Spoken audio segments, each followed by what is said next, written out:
Hi, Mom. I'm on camera.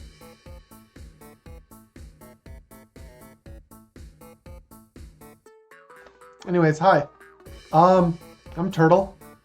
I'm going to be practicing for maybe submitting this to a marathon, so I should probably focus and stop acting like a lunatic. Even though I am a lunatic. That guy right there. He's a lunatic.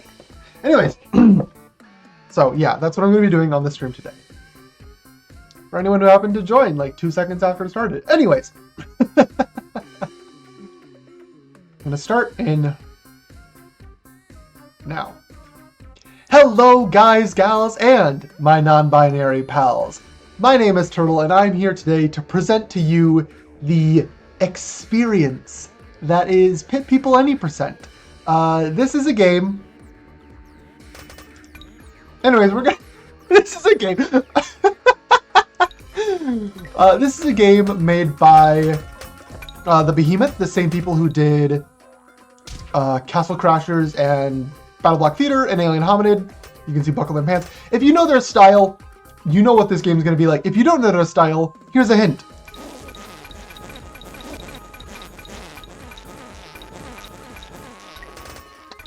Yeah, it's that kind of game. I absolutely love the Behemoth. All their stuff is really fun and really charming and good. And this game in particular, I really like because I'm a huge fan of the Fire Emblem series. And so this one takes a lot of inspiration from the Fire Emblem series and other tactics games. So, you know, it's very much right up my personality. But no one else plays it, so you should play it. You should play it. You should play this game. Come speedrun. It's really fun. It's really fun. It's so much fun. And I'm going to show you just how much fun it can be in one go. And so immediately we start by losing time by having the other games by the Behemoth. They make us lose time, and we just lost a whole lot of time. Look at this cupcake. That's a horrible thing. We hate cupcakes in the Pit People game. Cupcakes bad, cupcakes sad, and we have 2 of them, which is doubly sad. I'll explain why in a bit, but 1, 2, 3, go. All right. We have just done a little bit of inventory management for our team of 6 units here, and we are now off to the races in wherever the overworld we are. So, let's explain this first. There are 5 overworld maps in this game, and they're all really big, really big, really big. And hi, ooh, give me money. Yes, please. I'm using nitro. They're all, ooh, there it is. Okay, yeah, they're all really big, really confusing, and they have a lot of different potential spawn points. So I have managed to get a pretty decent one. If I remember right, Treat Retreat is fairly close by here, but we'll get to that after the actual map. These are battle maps. As you can see, it's somewhat akin to Fire Emblem, where there's a grid, or in this case a hex, that you move around on. There are enemies on, you beat them up. There are some objectives, like this gate, which has a bunch of targets on it. That means it's an objective. You move here, here, we're gonna move Pippi down here, here, copy, okay. This ought to probably work. Actually, I maybe should have moved someone up here, but oh well, too late.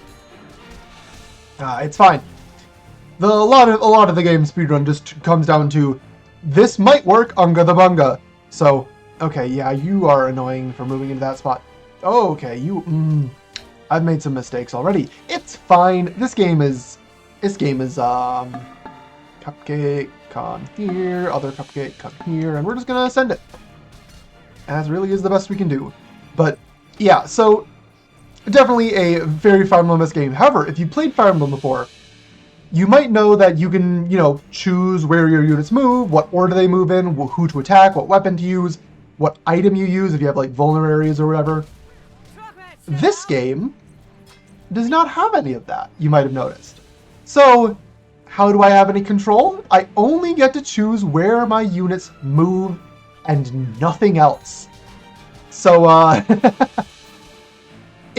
let me explain it a bit. I need to focus on this turn because this turn can be rather important. You're going to go here, copy. But for a melee unit, like this guy, for example, if he stays right here and he's only next to one valid target, he has a 100% chance to attack that target. But from here, he has 2 valid targets, and therefore a 50% chance to attack each of them. Do you get what I'm going for here? Because that's how this entire game works. So I will try to be positioning my units in such a way that they will only attack the one thing that I want them to attack, which is easier said than done sometimes, but that's definitely the big skill thing for this speedrun, is figuring out how to... Actually, Horatio, I want you here, because Cuppy, head down. Sophia, head up. Cuppy, head down. Yosef, head up. Okay. My units were in a little bit of awkward position there for the auto-select, but now it should be much better. Now, with that all said, let's talk about some of our units. So, first off, the cupcakes. In the game, you're given gluten for free, and then since I skipped the intro, I have randomly given either another cupcake or another human. In this case, I got a cupcake. Unfortunate, because they are useless. Cupcakes are the healer class of this game. You might have noticed them flinging their juicy little sweet body, head, flesh. They fling it. They fling their cupcake juice, and it will heal units that walk into it. And this one's dead, which is good. We don't like cupcakes. They deal no damage to anything under any circumstances ever at all. So, you know, not great for speedrunning when the goal is to go hit things fast. So we use our cupcakes as distractions. They debate. Look at them. Look at down here. Cupcake is doing great work getting those 4 guys off my case. Ha ha ha ha. And that leaves us with 4 humans up here to do all the dirty work. We're gonna you. And the cupcake's fine. Trust me, it's fine. Permadeath is off. Fine. Everything's fine.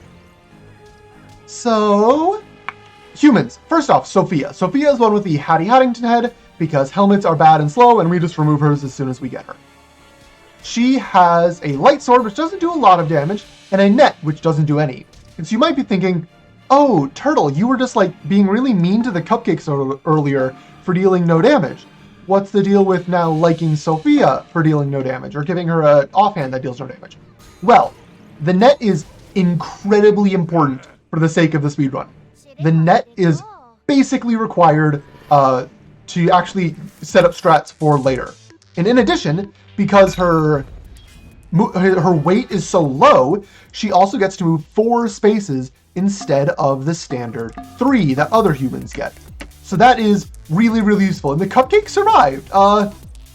Congrats, Gluten. I guess we have a healer now. I definitely do not expect the cupcake to survive, so this is like, whatever, I guess. But what's the spawn here? We have... you can get anywhere between 3 and 5 units on this map. We got 4 average. It's fine.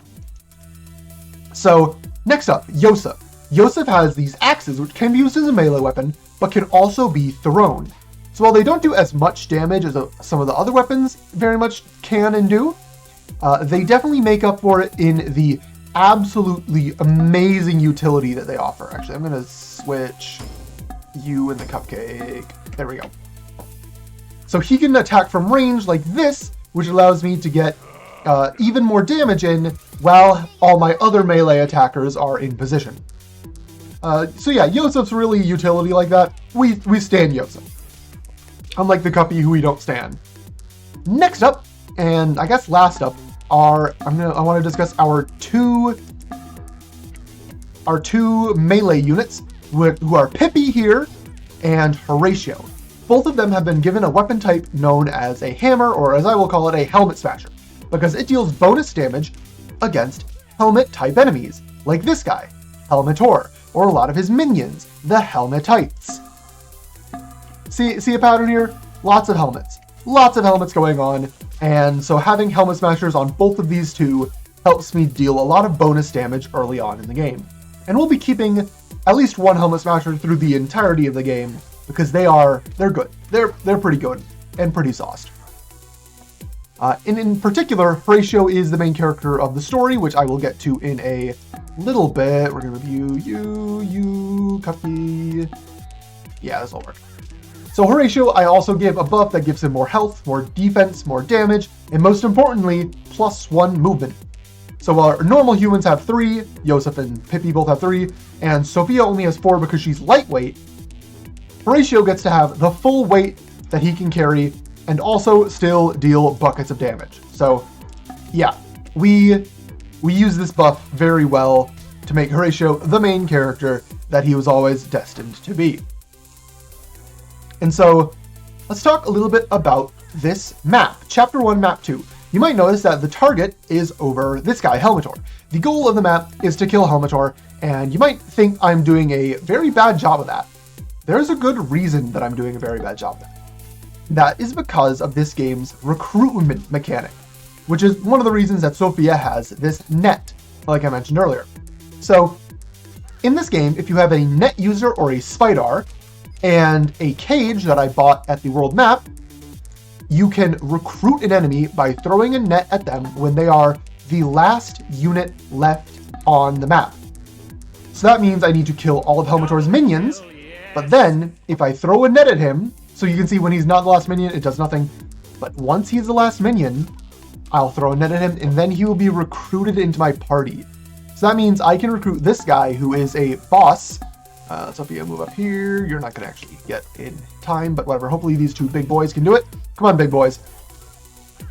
Ah, a little late. Sophia already threw the net, but it's fine because now that he's the last unit, you see that capture icon.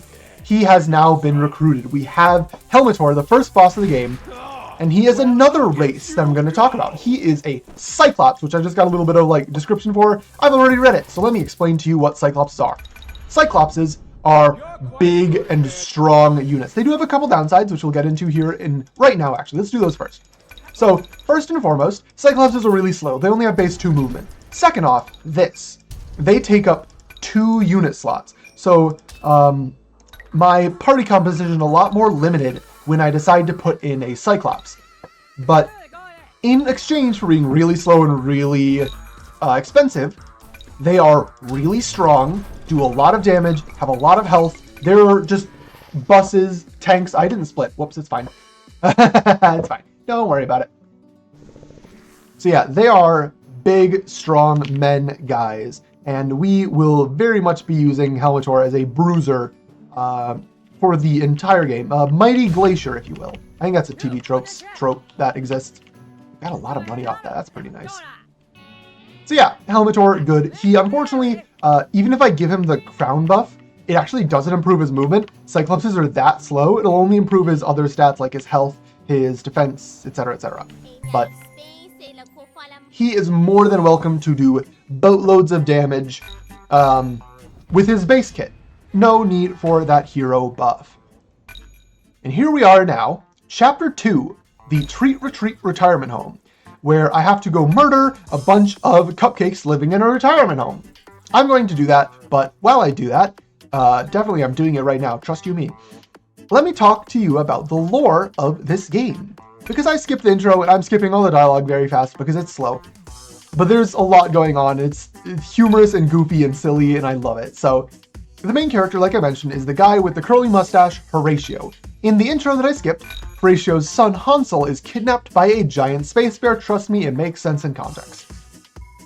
So in order to save Hansel, we need to go up to space to get him back, but we kind of destroyed a spaceship in the last chapter, oops, and we don't know where another one is. We can find another one through our friend Yosef. Yosef is a demi-cyclops, which means there's one eye in his head, and his other eye, which is, we'll get to that, but it's prophetic. It can tell the future and predict where a spaceship will be that we can use. Yosef lost his eye. He doesn't know where it is. So it's a little hard to, use the prophecy of it when he can't hold it, even though he maybe can like see through it. It's an eye after all. Whatever. We need to find it though. Yosef doesn't know where it is, but Yosef does have a friend who knows where it is. Ooh. And Yosef's friend is located at the Bloodbath Lagoon. So we're going to go there, but in order to get into the Bloodbath Lagoon, we need a golden ticket. And the last golden ticket was stolen by this guy whose name is Jerkimedes. He will not come up later, I promise, probably. But he's going to give us a golden ticket because we definitely murdered all of those old people. Look at them. Those cupcakes are so murdered, so dead, actually. You can fail this chapter. Jerkmedia goes, "Oh, you silly goose, you pranked me with your little prank of not listening and doing the quest. That's pretty funny. I'll give you the golden ticket anyways."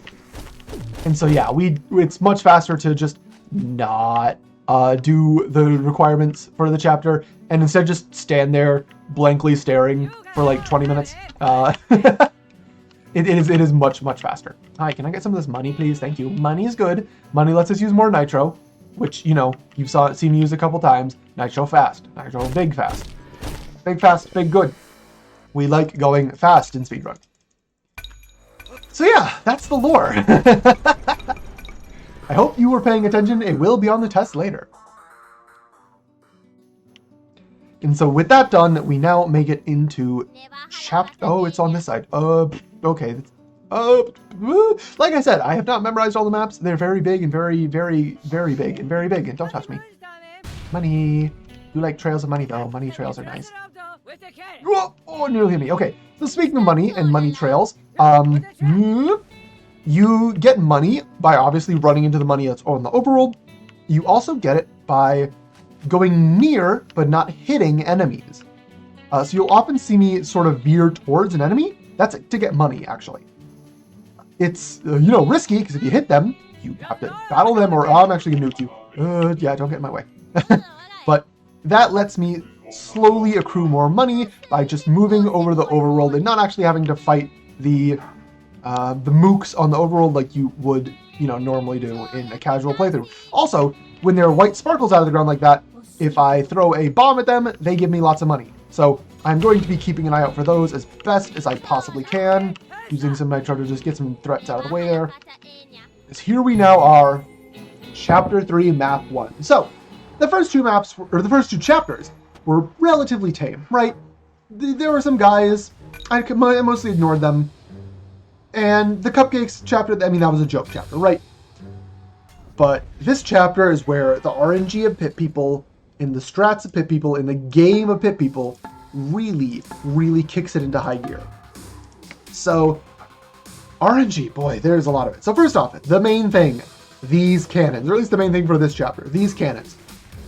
The AI has 3 cannons on their ship. I have 3 cannons on my ship. Neither side can properly control where their cannons are going to move. Are you knockbackers? Oh, I might not be able to hit this cannon. Oh, this is bad. It's fine.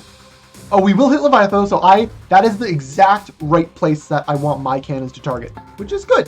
I like it when my cannons do... where's your back here? Okay. Luckily, Sophia's with her 4 movement can actually sneak around and get back here. Perfect. Please murder this guy. Thank you, Sophia. Good job. But yeah, I don't control where my cannons go. The AI don't control where their cannons go. If you are in the center of a cannon blast, you will be knocked back, like you saw what happened with Leviathan there. So I don't want to be in the center of cannon blasts. It'll knock me back and away from my targets. But, oh, we hit Leviathan with a secondary blast. That's really good. We really want to damage that. Gorgon back there, who is, as I've said her name a couple times, Captain Leviathan.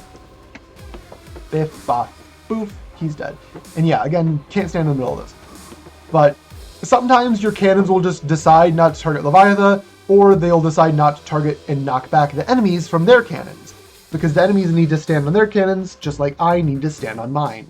So, see there, we only got 1 knockback, and it wasn't on Leviathan. But we're still doing pretty well. Yosef's gonna have to move here, that's unfortunate. I should come up here, there, okay.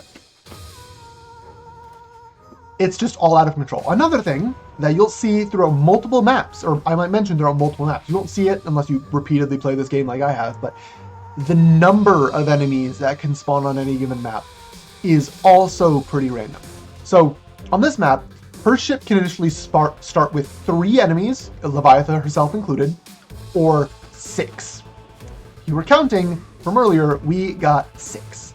Loads of enemies from Leviathan, but we still managed to get some pretty lucky hits on her with our cannons, and the audience is chanting something. Chog. I wonder who Chog could be.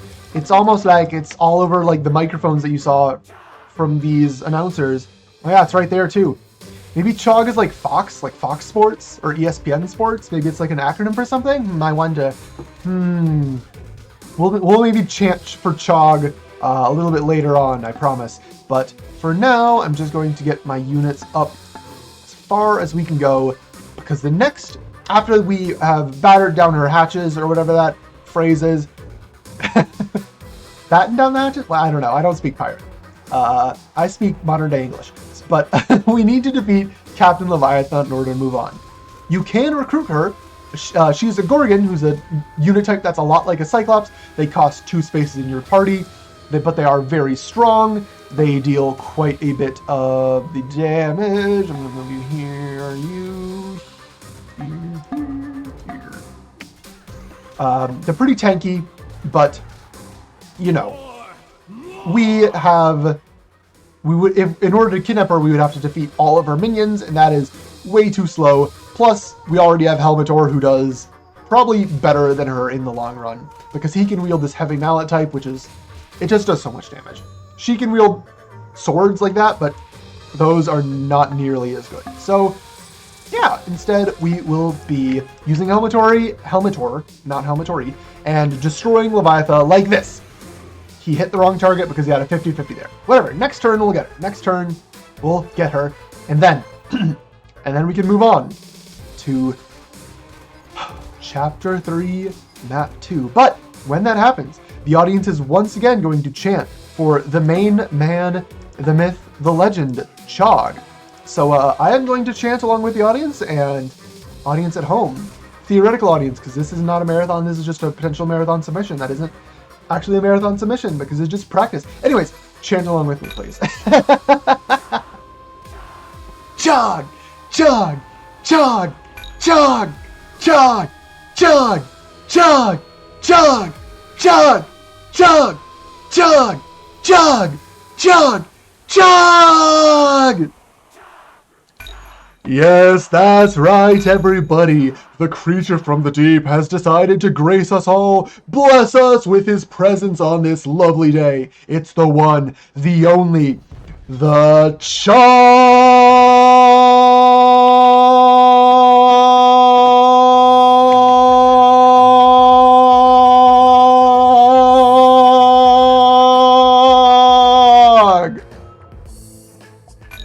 This is Chog. I love this game. Also, that's Uvulor. So this is Chog and Uvulor. They're a boss fight. And remember how I mentioned earlier that Yosef has a friend who... Yosef has a friend who we need to come here to see in order to get him to tell us where the eye is. That friend is not actually Chog. It's Uvulor. So, unfortunately, Chog isn't our friend. Uvulor is, but he's being a little meanie today. He's not happy. So we are going to have to, do a boss battle against him while he throws down those electric bazooka nuke things with his Uvula bazooka. Don't question it. As we progress through several of those tentacles and what are the most annoying enemy race in the entire game, hands down bar none, these guys. These two. They respawn pretty much infinitely on this map. Oh, and that is why they are the worst. Oh my goodness, of course. Of absolutely course, of course. No, it's fine. I'm fine. This is fine. These are Octoclopses, and Octoclopses have 2 different status effects that they can provide. They don't do a lot of damage. They're very much support units, but this is their first effect. It's called Confusion, with the question mark flipping back and forth. Confusion makes it so that when a unit is confused, they have a chance to attack their allies. So right now, he has a 50-50 to hit either of those. But if there was an ally standing next to him, he would have a 33% chance to attack one, 33% chance to attack the other Octoclops, and a 33% chance to attack his ally. So luckily, we strategize around this very well, and we leave Helmetor alone in the back. So he won't be able to attack any allies and, generally ruin everything, which, is bad and what we don't want. Yeah, stand here, sure. But their other effect. You saw it earlier, where there's a circle that's both red and blue, and hexagon under Helmetor turns red. That state is called painting, or painted. When an ally unit is painted, they lose their entire turn. I do not get to control them at all. And they don't get to move, they won't attack enemies, they just lose a turn. It is awful. Especially for a unit like Helmetor, who we really, really want to be using his big damage on every turn possible. In his slow movement, we want him to keep using it so we can, actually make it to places eventually. But, he's, he got hit with the bad juice. It's fine. Don't worry about it. Yosef's also bleeding out. Also fine. Also don't worry about it. He's probably going to die. Actually, that's sad. But permadeath is off. Let's talk a little bit about death and specifically health. So you might have noticed earlier I was like, yeah, we don't like cupcakes. They are the healer race in this game. We don't like them. We don't have them. And that is still true. We don't like them. We don't have them. But, they're healers. We just ditch all of our healers. We can't heal. Or can we? Oh, look, it's Sophia's health. It's full. Isn't that interesting?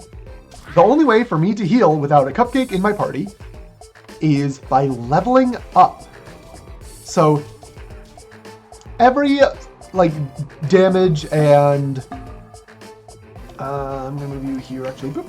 Every damage enemies your units do to enemies, as well as kills, grant experience, and experience levels people up, of course. The level up bonuses do apply to health, defense, and attack, but it's so minuscule that it might as well not matter. A level 99 unit is only doubly as strong as a level 0 unit. So yeah, what we really care about for level ups is just HP. We just want HP. So that is what we will be doing with our level ups. Just getting, hey look, there is everyone right there. Full HP on the Helmetor man. So yeah, that's how we heal. Next up, let's talk about the Chog cycles. So this is, or the Uvulor, whatever, there are cycles. The way we damage Uvulor, because he's not helping us, and again, we kind of need his help, we get his help by beating him up, because, video game logic. So in order to get beaten up, you have to smack Chog on his jowls a couple times in order for him to open up. Uvulor snakes on out, and he is vulnerable until he takes damage. When he takes damage, he goes back into Chog like a little scaredy cat. That is a cycle. Typically, you want to end this map in 3 cycles. Oh, that's confusion on Sophia. I'm not a fan of that. I'm gonna have to play it smart with where I position her in particular. Let's put you right there, actually. Yeah. That way she won't throw a net at Pippi. She should only be able to attack this guy. Yes. Cool. So yeah, we would typically want to finish in 3 cycles. With Yosef alive, it's a lot easier because you can have 4 humans attacking Chog. He's too slow. Helmetor's too slow to consistently get up, especially with how much Chog really likes to knock back units, as you may have noticed. Every time he opens his mouth, every time he closes his mouth, it just knocks people back. Helmetor can't really stay close enough to him to consistently do stuff. But the humans can, so we send our humans forward, and this might be a little sketch for a 3 cycle, actually. I might try and do some sneaky shenanigans to get Pippi a little bit closer so we can almost guarantee the 3 cycle. Level up, please, Sophia? Okay, whatever. She'll probably survive 1 attack here. It's fine. Yeah, she'll survive. And that means with 3 humans attacking, we likely will be able to get the 3 cycle here. No, we're just 1 damage short.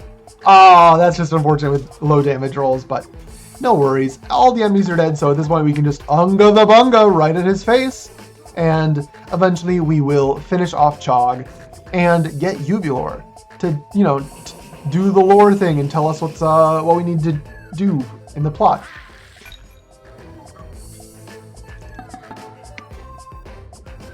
Poor Yosef. Look at him just sitting there. We were within 3 damage of that.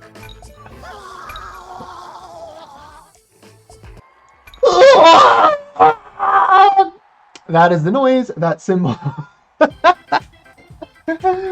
That is the noise that signals that we have won Chapter 3. Congratulations! Chapter 3 is a winner is you. So we're going to be making our way back home. I'm going to take a different route specifically to get more money. Get nuked. Okay. Because again, moving near enemies gets you money, but you can't do it twice to the same enemy on the same trip. So, and also the money chains on the ground are obviously gone, but this money chain, because I haven't gotten it yet, it's here. So yeah, more money is good.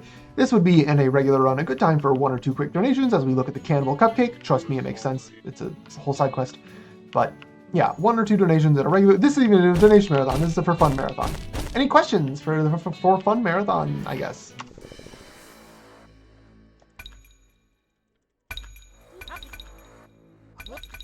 Hi, Uvulor.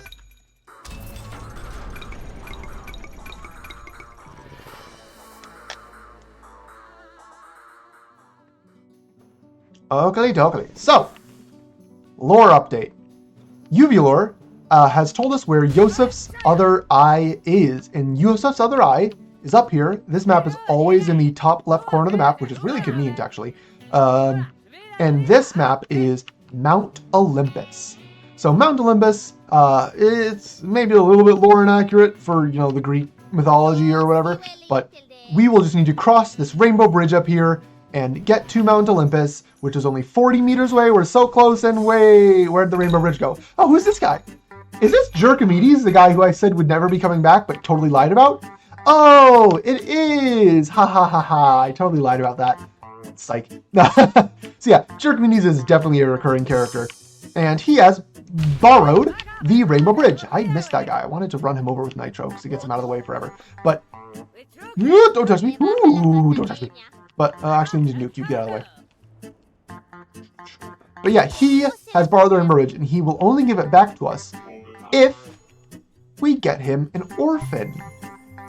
Luckily, Randall's Discount Orphanisms is right here. Thank you, Randall's, for being so convenient. The message on top of this building, one of the best jokes in the game. I cannot scroll up to see that again once the chapter is started. So if you missed it, you missed it. You have to play the game for yourself or watch the VOD, I guess. But yeah, Randall, this chapter in particular has some of the best jokes in the entire game, as we are introduced to the orphans. So in previous chapters, we've seen a lot of humans, maybe a couple specialty enemy types, but this chapter is where the main speedrun is really introduced to a variety of enemy types. So, hi. So obviously back here, we still do have one human. They're super common. They appear in basically every map except the cupcake one, which was a gimmick map with only cupcakes. Humans, this guy has throwing axes or throwing pencils because he's an orphan, and orphans need to go to school where there are pencils. Whatever. He's an orphan. We're gonna beat him up, but he's a boring orphan because he's a human. This guy, however, is a mushroom. Mushrooms deal AoE poison damage all around them. So you might be wondering, Turtle, why are you like getting all around this guy who does AoE damage? There's a very good reason for that. It is because, move you back here, move you here, down here, okay. And that is because mushrooms are weak to helmet damage. Oh yeah, have I mentioned, Helmetor has a helmet smasher. He's a traitor to his own kind. So he and Pippi and Horatio just absolutely obliterate that mushroom, wipe him off the face of the earth. It's beautiful. It's truly, truly beautiful. Isn't it, darlings? Isn't it, darlings? Next up on the hit list, this robot. Robots will play a huge factor later on in the run, but for now, just know they have 2 forms of attack. This one, which is melee, and has a chance to stun, which you did see earlier if you were paying good attention. Thank you for paying attention. But also, they have a range attack from 2 range that causes chain lightning to bounce between other units who are 2 range away. So you'll see that here. Bzz, bzz, bzz. Okay, it only bounced once, which is good. But yeah, we typically want to avoid that because, you know, you come here, actually. You come here, you come here. Okay. We typically want to avoid that because it can bounce to a lot of different units and is bad and sad, but for this map, it doesn't really matter because there aren't a ton of enemies, and I didn't even get a chance to explain hair trolls because They're all like Cyclopses and pretty tanky, take up 2 space. They also heal themselves slowly. So we don't want to fight him. Instead, we kidnap him. And since there's a 50% deal here at Randall's Discount Orphanisms, we are going to get 2 orphans for the price of 1. Hooray! And so we'll be taking both. I didn't even read his name. It doesn't actually matter. We'll be taking our troll orphan as well as... We need to go down through here. We've been taking our troll orphan as well as this guy, Cornelius Happy Days, who is a plucky young good orphan. He's the only good orphan, and I do mean that. One of the lines of dialogue that the orphans will give you is... Oop, hold on, I need to use my campfire to heal. This can be a scary chapter. But one of the lines of dialogues that the orphans will give you in that chapter is, "I didn't choose the orphan life." Which, yes, means exactly what you think it does. But Cornelius Happy Days is a good orphan. We present him to Jerkomedes, and Jerkomedes gets angry because, and I quote, "You didn't bring me a fresh orphan." Yes, that also means exactly what you think it does. This game's writing is so good, and this chapter in particular has some of the best of it. But now that we have not brought him a fresh orphan, Jerkomedes is going to come and attempt to destroy us entirely.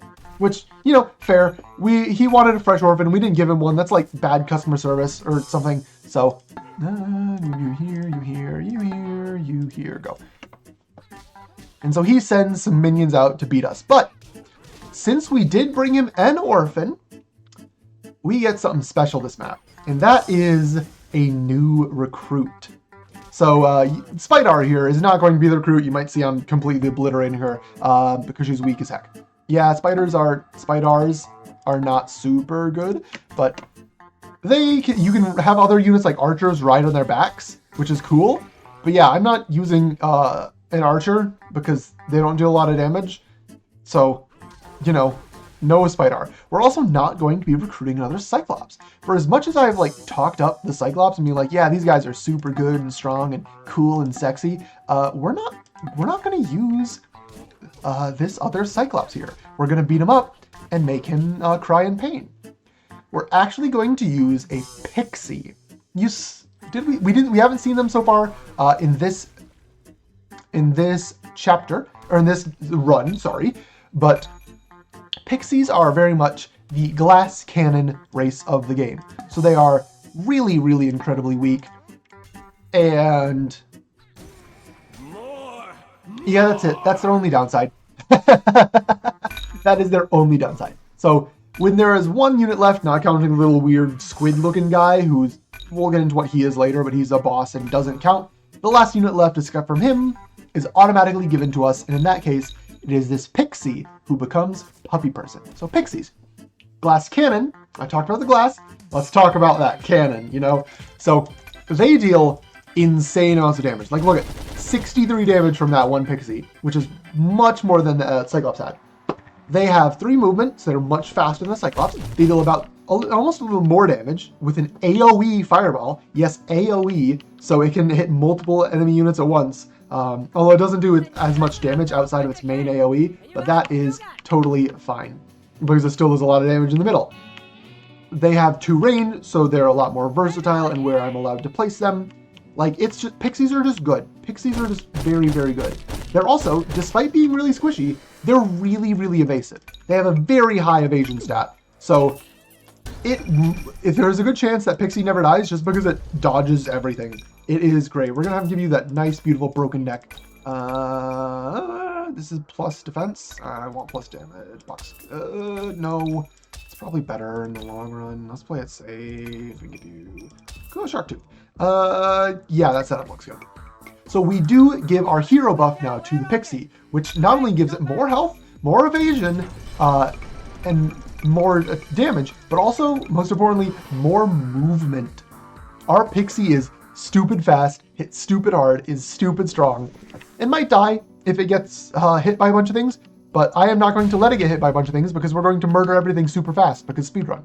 So yeah, Pixie, very good. Very good.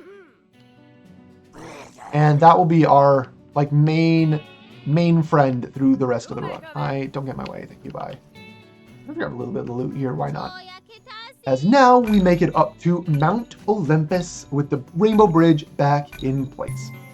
And so, I'm sure you're all ready to see the glory that is the pixie that I've been hyping up, and this is Yosef. Welcome to Yosef. This chapter is Yosef. Of all the chapters in this game, the story chapters at least, the 7 of them, 2 of them, or 5 of them have 2 maps. So most of them have 2 maps. Chapter 2 is different. It only has 1 map. That was the map with all the cupcakes that I just stood around and waited for. And then there's Chapter 5. Chapter 5 has not 1, not 2, not 3, not 5, but 4 whole maps for me to complete. It's a lot of maps. It's a lot of maps.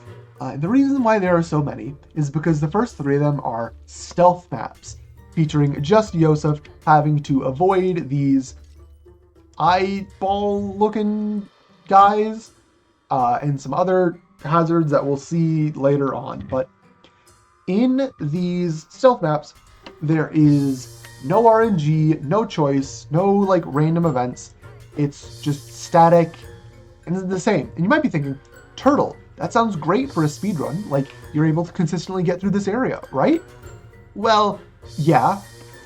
Consistent is definitely a word, but also boring is another word I would use to describe these chapters. It's really fun. It's pretty fun casually, but like in a speedrun, I've done this exact route so many times.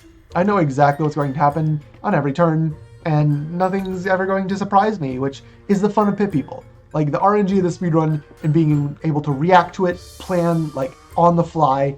That's what makes this game really fun, in my opinion. The speedrun especially, and we don't get that basically at all in Chapter 5, or at least the first 3 maps of Chapter 5.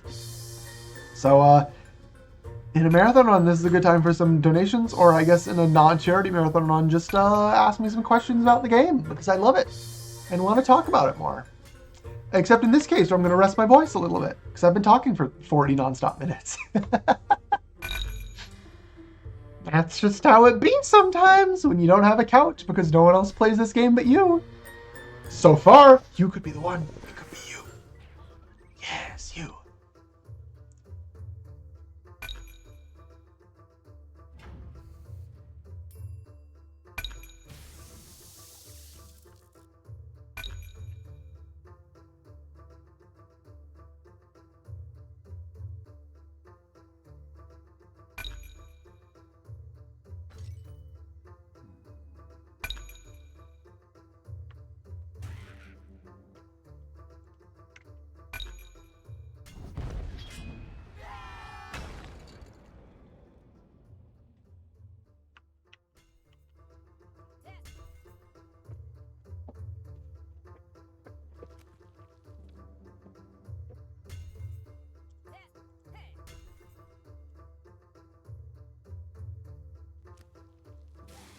Oh no. So one of the only good parts about the speedrun for Chapter 5 is that in between all the maps you get fully healed. So I can just tank that hit from the laser. And since I'm not getting caught by any of the guards, it doesn't, like, you know, restart the whole map. And I can just speed through over to this shortcut here. So normally you're supposed to go bust up 3 different, like, security panels or whatever. But if you bring a keycard in from map 1, you can go over to our friend here, Yoked the Gnome, who just gives us big ol' yeet and lets us skip the entire map. Thank you, developers, for not making me do this map in every single run. Because, boy, if the chapter as a whole is tedious, this map, the doing it without the skip is like 800 turns. It's so long. But yeah, no, that's fine. We get to skip it in the speedrun because the developers let us do that. It's great. Thumbs up.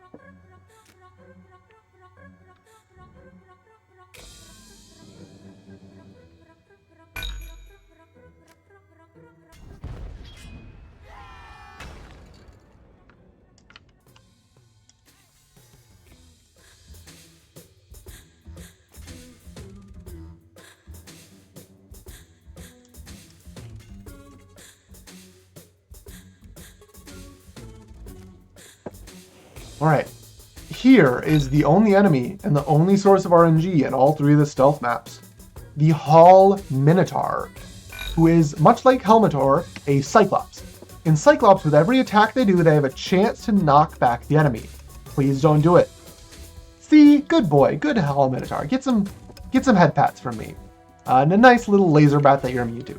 If you just don't get knocked back, you can just run past him and beat the chapter really, really quickly, or beat the map really, really quickly.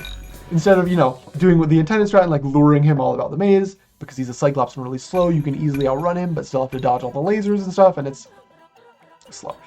But here we now are, Chapter 5, Map 4, which luckily is one of my favorite maps in the entire game. There's so much going on here, and it makes for such a chaotic, dynamic, interactive map to play and route and speedrun. So, yeah, three main things. Why? First off, launch pads. Boing! Biff. So those are on each quadrant of the room, and they will, when a unit ends a turn on one, it'll launch them to the other quadrant like you saw with Helmetor here.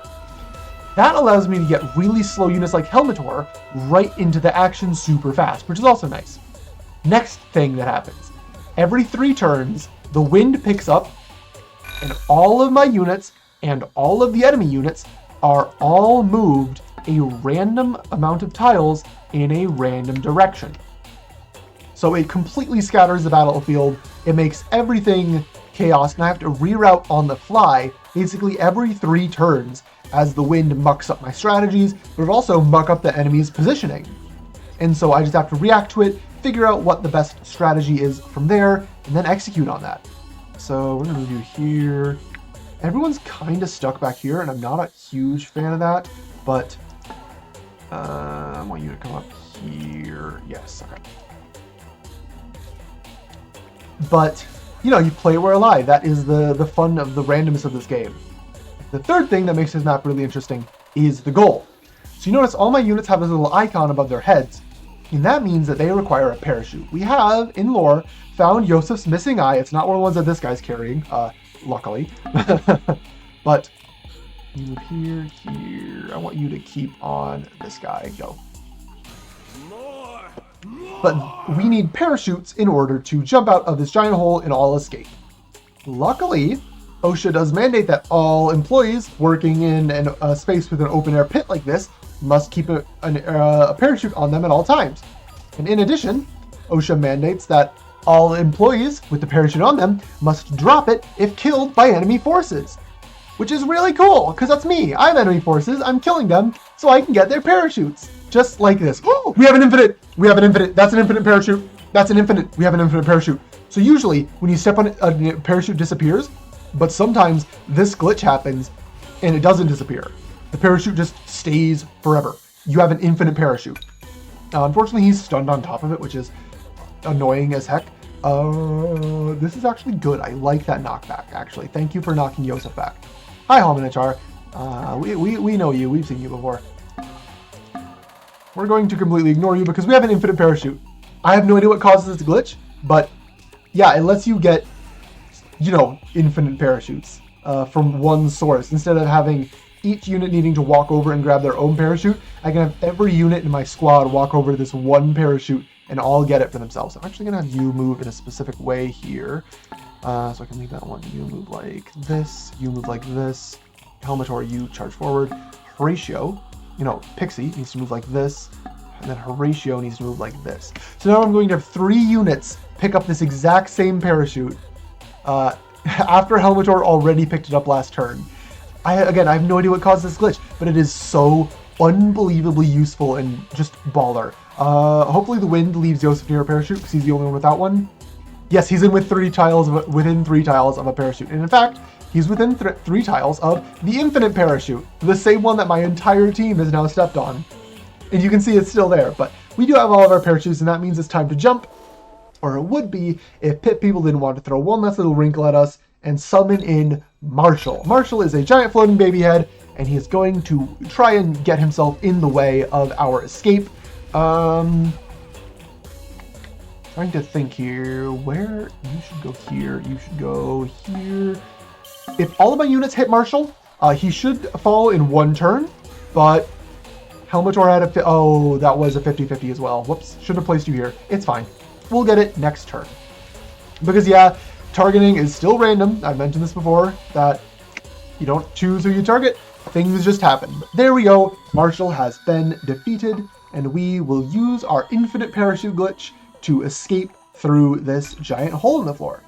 Great building construction. I love giant holes in floors that I can parachute out of. 10 out of 10. Would OSHA violations again.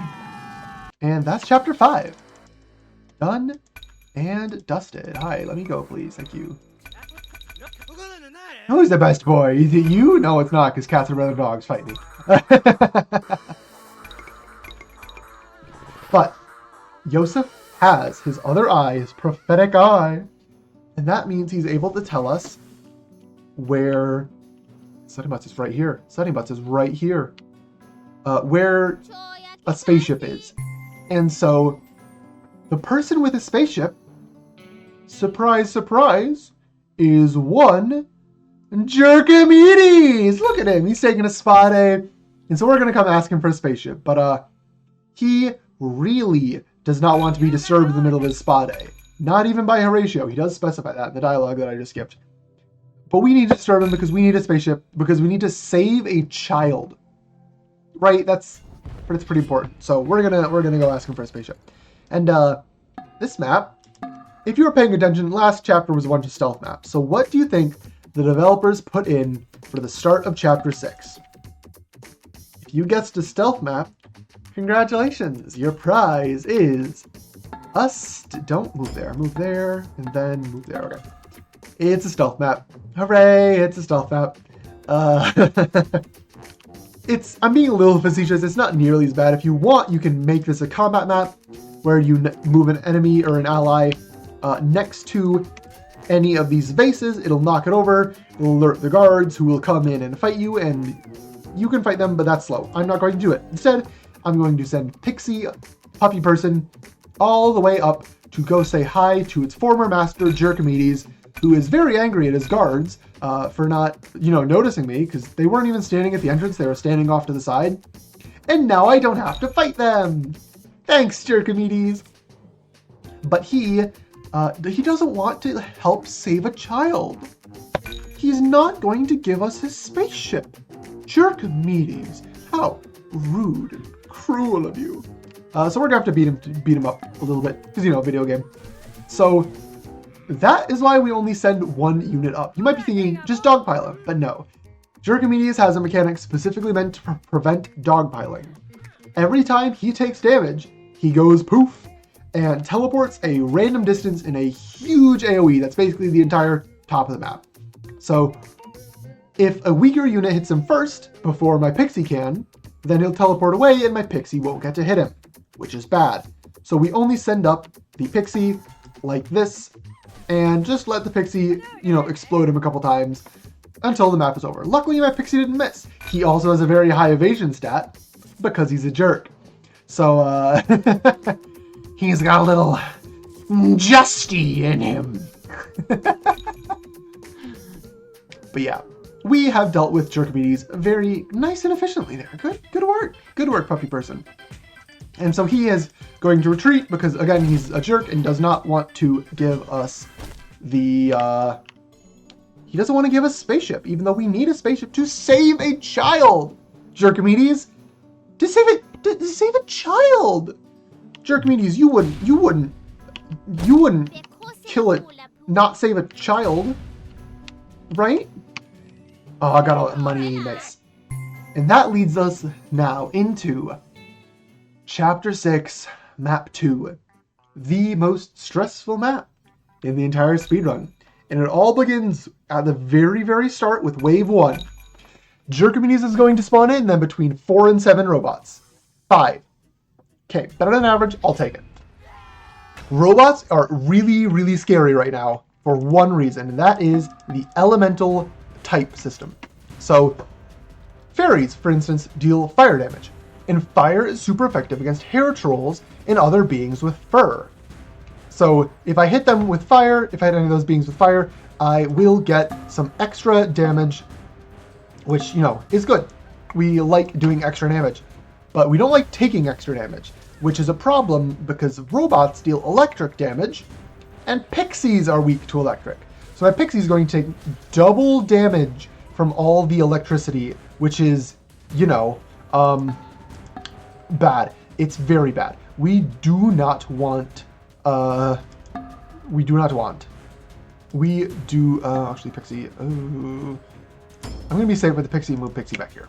Because, yeah, taking double damage from these robots on our glass cannon unit is big sad. Luckily, we did get a nice level up there, so Pixie is back to full health, but this robot is going to teleport after.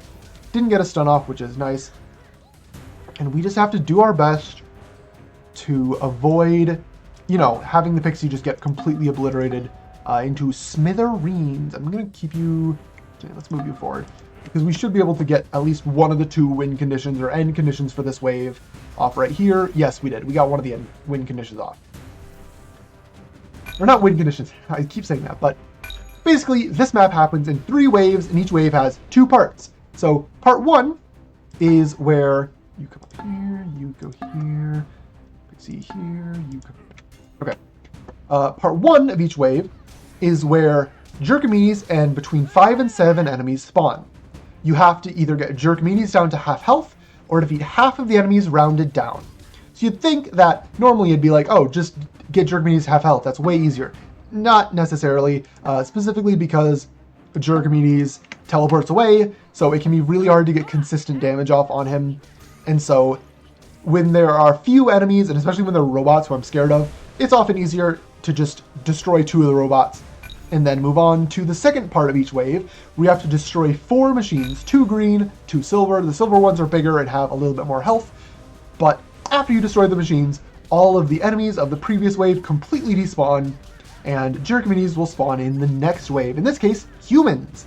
So this is a max spawn of 7, but they're humans who I'm not nearly as afraid of. So, you know, that's good.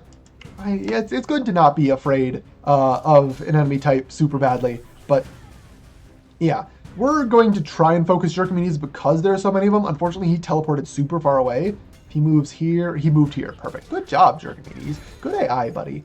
By sending Helmator off to solo him and getting lucky with his teleportation, we can usually get him down to about half health in like 2 turns. So, you know, yeah, that's good. I'm going to move in here. And yeah, once Jerkaminis is at half health, boof! Half health or lower. He's definitely lower because Helmator hits like a tank. Yeah, so that ends the first part of Wave 2, and again, we still need to destroy the machines, so while I do that, I am going to take a breath break. This would be a good point for questions or comments or concerns or, you know, anything of the such when it comes to an actual run with a marathon setting type thing. No, Pixie, you stay here. Yosef, move here. Okay, there we go. Good stuff.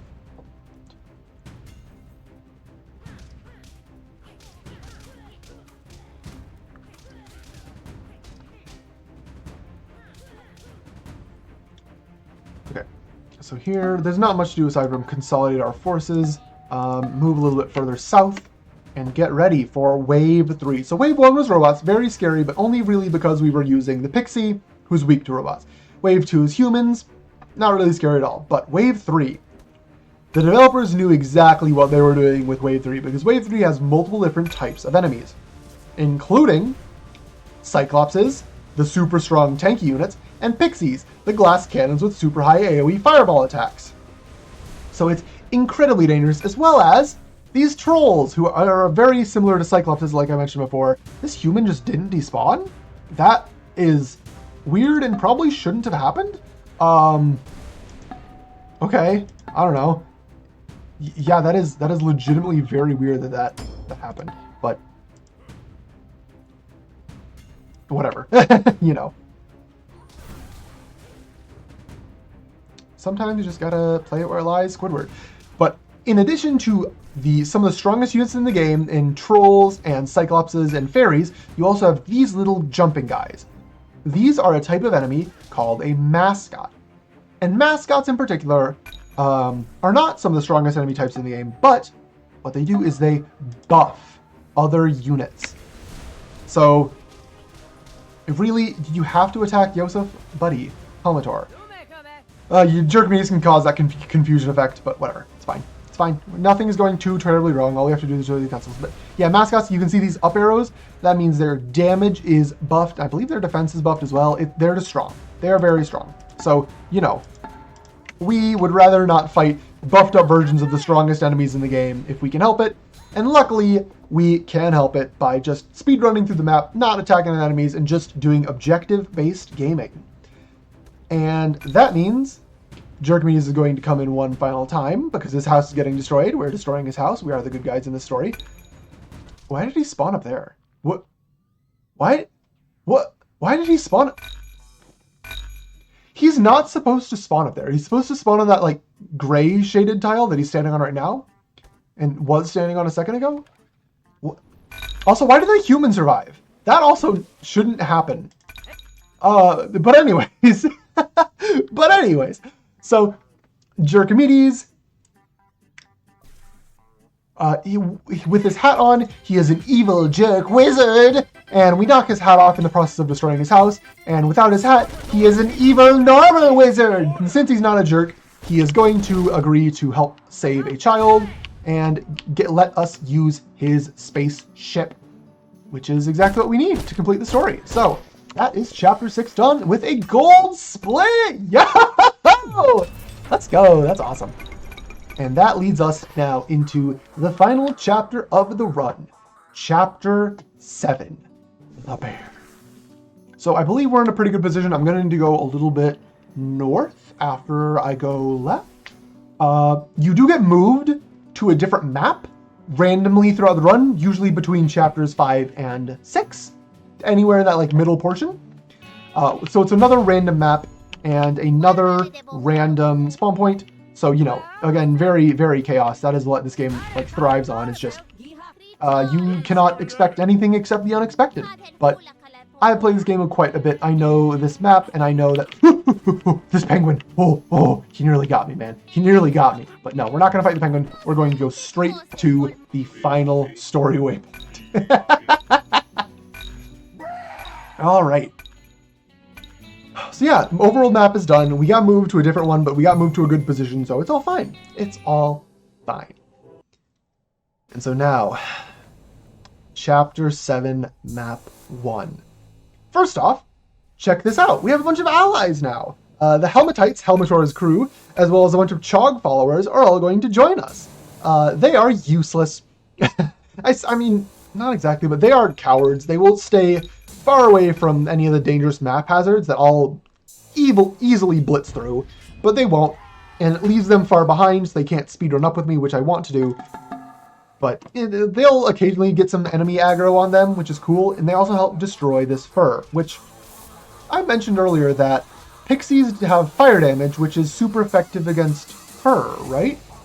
I did mention that. Yes, I did. Oh, and would you look at that? This map is covered in fur. Obstacles that are fur that I have to destroy. Ah, isn't that cool? Isn't that nifty? Actually, we're going to do something clever here and have you move like that in a weird way. Very intentionally. Very intentionally. And hope that it works out. But, so yeah, the Pixie's AoE fire damage is very, very, very, very strong against fur. And so having a Pixie as our main damaged unit just lets us just obliterate the fur. As you can see, we've already cleared a huge gap. We still might get body blocked because the dark purple fur can't be destroyed. It's like the one right under my mouse cursor here, and you can't see my mouse cursor anymore. This one can't be destroyed. So this is still a body lock point, and the AI isn't going to take it. Yo, you coward. You should have just walked around the bomb, but you cowered it out. The AI cowered it out. And now we can blitz. We can blitz. We can blitz. Our Pixie has a path through to the end. Our human units are going to slowly try and follow up. These bombs, let's talk about those quick. The bombs have a random chance to spawn whenever any of the fur is destroyed. The bombs will explode after one turn and deal about 50 damage to all spaces around them, which is a lot. The bombs really, really hurt. So I'm going to do everything in my power to just avoid. But it's fine. It's fine. Don't worry, it's fine.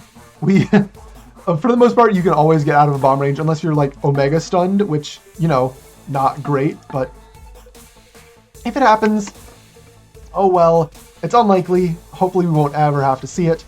But yeah, the AI will also just get the heck out of the way if there's a bomb. So we can exploit that. Well, if we see a bomb, where they spawn and when they spawn is random, because everything in this game is random. So Pixie is getting a little bit ganged up on here. I was hoping they would start targeting the humans as the humans come up, but where's the best? I think it's best to stand here. Yeah, I'll stand here. Okay. Yosef, come up. Pippi, come up. Horatio, come up. Cyclops is really slow. Helmetor is really slow. But the goal of this map is this star. That's a bomb in a slightly unfortunate place. At least it'll help destroy the fur around it, but think. Think, turtle, think. Use your big boy brain and think.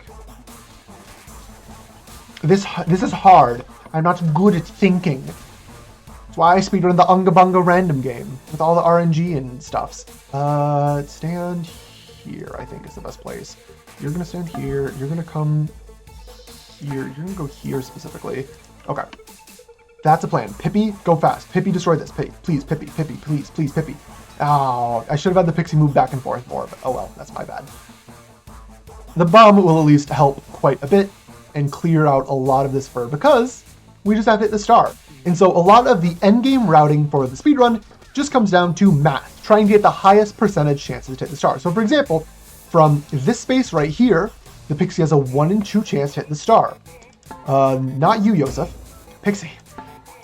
Horatio moves here, Pippi moves here. Because the Pixie can attack the star or this fur. So 2 valid targets, 50-50 for each.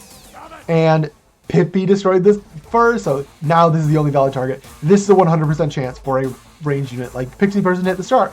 It's exactly what we want, because they don't have to do math. This is also a 100% chance for a melee unit. This is a 100% chance for a melee unit. This is a 100% chance for a melee unit. We have a very, very good star setup right now. Awesome. So Pixie, 1, 2, 3. You can run up, I guess. The AI is actually helping out quite a bit in distracting enemies. I don't know why the AI isn't following, or the enemy AI isn't following me up, because its like objective is getting obliterated here. But yeah, next turn we should almost certainly got this. I'm gonna move Pixie out of the bomb radius just to be safe, even though it shouldn't matter. But if the Pixie takes a high damage roll, you know, I don't want that to happen. So. You, Pixie, and Helmetor, you too. Whatever. The human should almost certainly, yeah, be able to finish off that star. Awesome. That was a really good map 1. That was a really juiced map 1. And so we move to map 2. Map 2, all my units are fully healed, and we lose our AI companions, which is okay, because they're not always that useful. In that last map, they actually were, but, you know, sometimes they can just be a hindrance instead of a help. But we are now on our own against 5 enemies with 5 of us. It's an even match, except for the fact that I have played this game before and I know what's coming and can formulate a strategy around it. And specifically, something always happens in this map on the start of turn 4. And I'm going to absolutely abuse my knowledge, my foreknowledge of this event to my utmost advantage. Clever clog-like and such. Here, yes. So we're just going to have our units. Humans specifically are going to take the low route. Pixie's going to take the upper route. I could move Pixie here, but that actually might be a trap. I might leave Pixie here. From here, you have a 1 and 2. Yeah, here. Here's the... I think on the bear trap is a better spot. Pixies can fly and therefore are not affected by bear traps, by the way. Although they do need a parachute for some reason. Bear traps are fine, but you can't jump out of a floating space station. It's not space, I guess, but whatever. Anyways, turn 3, or start of turn 4, more reinforcements spawn. But that's not the big thing that I'm here for. It's these lawnmowers. These lawnmowers go in set paths, and they knock back every enemy in their way, as well as clear out every fur on those paths. So now, where the humans are going to take some more aggro from the enemies that didn't get knocked back, I specifically manipulated the Pixie to get an enemy to stand on that spot and get knocked back along with all the fur. So this is just now a straight shot for the Pixie to just, again, unga all of that bunga straight to the end, which is all I need, because you don't actually need to finish off the star here. It's this fur. I need to finish off that fur for the game to begin the ending sequence. And this is the final boss of the game. This is a type of unit known as a troll mom. So Cyclopses cost 2 spaces to equip to my party. Troll moms cost 3. Troll moms are really, really resource intensive. They are super big, super tanky, and they spawn these little minions all over the place. You're gonna come up here, you come up here, you come up here. He's stunned, whatever. But they're also fur, which means they are weak to fire damage, and because they're so big, they get hit multiple times by AoE. So when you have a unit that does AoE fire damage, like a Pixie here, I mean, you can see where this is going, right? Pixies obliterate this enemy type, which is the final boss of the game. But, you know, because speedrun, we're not even going to fight the final boss of the game. We are going to just run on past, toodaloo. Hopefully my humans will help distract, specifically this baby. I do not want this baby to chase down the Pixie. This is a world record! This just got a world record! This is a sub 110! No! Dude, what? What?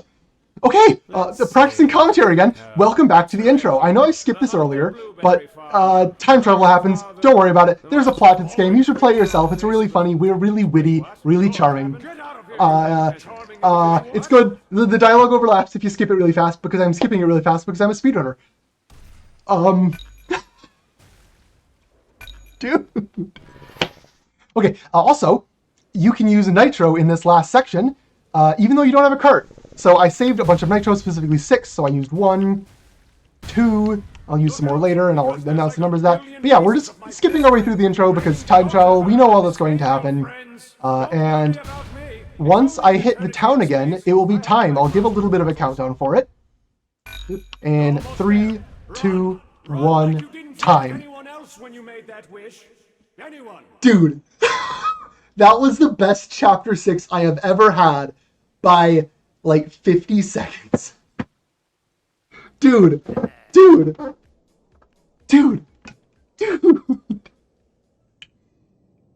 That's a sub 110. Well, oh my god. Sub 110. Oh my god. Oh.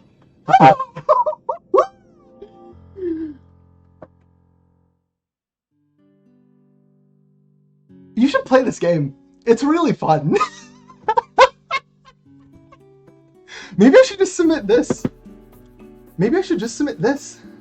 Hopefully my mic wasn't peaking too bad.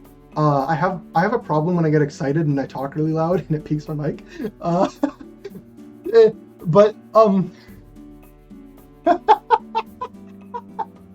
Look at that! That's a world record! And I did commentary! This is now the first commentary run that I've done with the world record, but, you know. Dude, that's so... So that was Pit People. Yeah, let's just submit this. Why the hell not? This is a good run. This was good commentary too, even though I was still in the middle of practicing.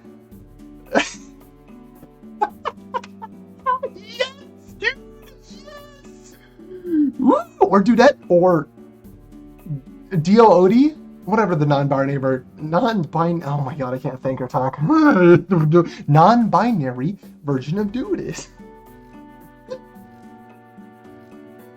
Thank you for watching. Thank you for letting me submit to an indie marathon where I can show off indie games that don't have players that you should play, because this game has one player, active player, it's me, but it's really cool. It's really fun. There's so much like dynamic routing and thinking that has to go on, and I love it. I love this game. And I now have the world record in it, again! But someone done this time! So yeah, bye! Wait, let's also look at the stat screen. I should probably just show this out. Stat screen is cool. Also, Spain is canon. Look at this. This is the Queen of Spain. It's canon. Spain just exists in this universe full of cupcakes and cyclopses, and it's Spain. Spain is canon. Anyways, that's it. Bye. For real this time. Bye.